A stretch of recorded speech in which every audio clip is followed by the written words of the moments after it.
At school, Lucas was the least assertive boy you'd ever meet. Even when bullied, he never fought back, always shrinking away from his tormentors. But what no one knew was that this quiet kid who was everyone's target actually possessed incredible superpowers. He had inherited these abilities from his family as a child. After his parents were killed by other superpowered individuals, his grandfather John started intensifying Lucas's training every single day. On one hand, it was to help the boy protect himself, and on the other, to prevent Lucas from meeting the same fate as his father. Now, John had one strict rule for Lucas: never reveal his superpowers in public. But Lucas was just a 9-year-old kid, and whenever he got bullied, he struggled to control his urge to strike back with his abilities. Since ordinary people couldn't accept the existence of superpowers, they often mistook them for freaks. So every time Lucas accidentally revealed his powers, John would move them to a different city to keep their secret safe. To help Lucas learn self-control, John gave him a special rubber bracelet. Whenever the boy felt his anger boiling over, he'd snap the bracelet against his wrist, using the sharp pain to stop himself from using his powers. John was over 100 years old, and he knew his time was running out. Wanting to protect his grandson and give him a normal life, John decided to eliminate these threats himself. Before leaving, he prepared enough food to last Lucas a while and told him, "I'll be back by the time you finish all this."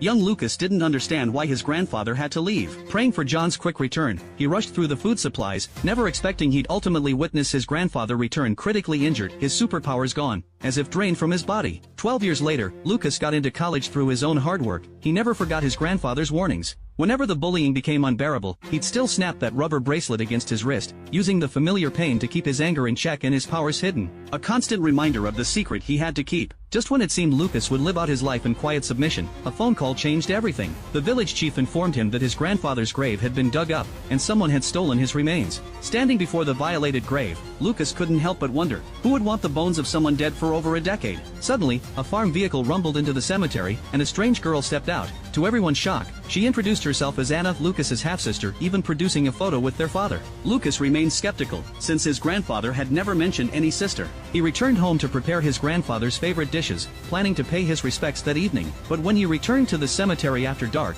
he found Anna digging up another grave. Convinced she had stolen their grandfather's remains, Lucas quickly pulled out his phone to gather evidence. In his haste, he forgot to disable the flash, instantly alerting Anna to his presence. What happened next stunned Lucas. He witnessed his first other superpowered individual besides himself and his grandfather. Seeing her abilities, Lucas knew he was outmatched. Within moments, she knocked him out cold. When Lucas came to, a terrifying monster stood over him. Before he could process this, Anna eliminated the creature, which dissolved into mud. What Lucas didn't know was that these monsters were all created from sand and mud by superpowers. Suddenly, more monsters emerged throughout the cemetery. Without time to explain, Anna launched into a brutal fight. The creatures stood no chance against her. Every time he blinked, another monster fell. But Anna noticed something odd. Each monster that dissolved into mud would quickly reform, and their numbers kept growing. Then Anna did the unthinkable. She left Lucas alone in the cemetery.